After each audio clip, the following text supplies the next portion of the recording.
Hello అండి, welcome to Poorna's world. నేను మీ అన్నపూర్ణ.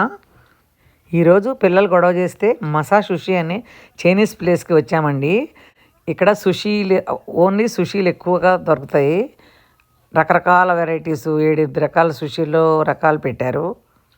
ఈ సుషీని పచ్చి చేపతో తయారు చేస్తారండి. పిల్లలు ఇంతకుముందు ఇక్కడ తిన్నారంట, వాళ్ళకి బాగా నచ్చినాయి అంట. అక్కడికే కావాలని చెప్పి ఇంటి దగ్గర నుంచి 1.5 గంట ప్రయాణం చేసి వచ్చాము. ఆ హోటల్ చూడటానికి చిన్నదే కానివ్వండి, జనం మాత్రం బాగా ఉన్నారు, వెయిటింగ్లో కూడా ఉన్నారు. ఇక్కడ సుషి చాలా బాగుంటుందంటండి, అందుకే ఈ ప్లేస్కి వచ్చాము. బఫే అండి, పర్ హెడ్ $25 ఛార్జ్ చేశారు. చాలా ఎక్కువే అనిపించింది నాకు. ఇది టెంప్యూరా షింప్ అంటండి. నోరు కూడా సరిగ్గా తిరిగి సావట్లేదు, కాకపోతే తింటే బాగానే ఉందనుకోండి. అదిగోండి, ఈయన చైనా వాళ్ళలాగా 2 పుల్లలతో తినడానికి ట్రై చేస్తున్నారు. అతి కష్టం మీద 2 ముక్కలు ఏదో లోపలికి వెళ్ళినట్లు ఉన్నాయి. చికెన్ నూడిల్ సూప్ అంటండి, అదేమో తెరియాకి చికెను. ఇది ఏమో సూషీలో 7 రకాలు పెట్టారు.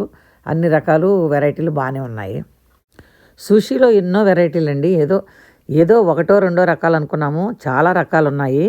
నిజంగా బాగానే ఉన్నాయి ఐటమ్స్. అవకాడో సుషి అని, వెజ్ సుషి అని, నట్స్ సుషి అని, ఎలా ఉంటాయో అనుకున్నాం కానీ అన్నీ బాగానే ఉన్నాయండి.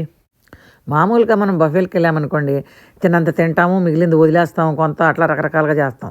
కానీ ఇక్కడ బఫేకి చాలా తెలివిగా మెలికి పెట్టారండి. ఇక్కడ ఒక స్పెషల్ వింత ఉందండి.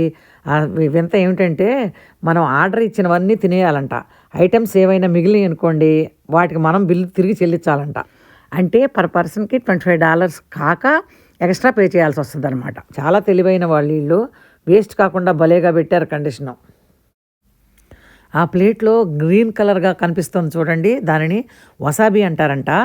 అది కొంచెం స్పూన్తో నాలికి రాసుకుంటే మంట పుట్టదో, కానీ ఘాటు నషాళానికి అంటేస్తుందండి. ఈ ప్లేసు ఎడిసన్ దగ్గర ఉందండి, మేము అక్కడికి వెళ్ళామన్నమాట. ఈ వీడియో మీకు నచ్చినట్లయితే లైక్ చేసి షేర్ చేయండి. మొదటిసారి సబ్స్క్రైబ్ చేసుకునే వాళ్ళు పూర్ణాస్ వరల్డ్ యూట్యూబ్ ఛానల్ని సబ్స్క్రైబ్ చేసుకుని బెల్ సింబల్ని యాక్టివేట్ చేస్తే నేను పెట్టే మంచి మంచి వీడియోస్ అన్నీ ముందుగా మీరు చూసేయచ్చు. Thanks for watching.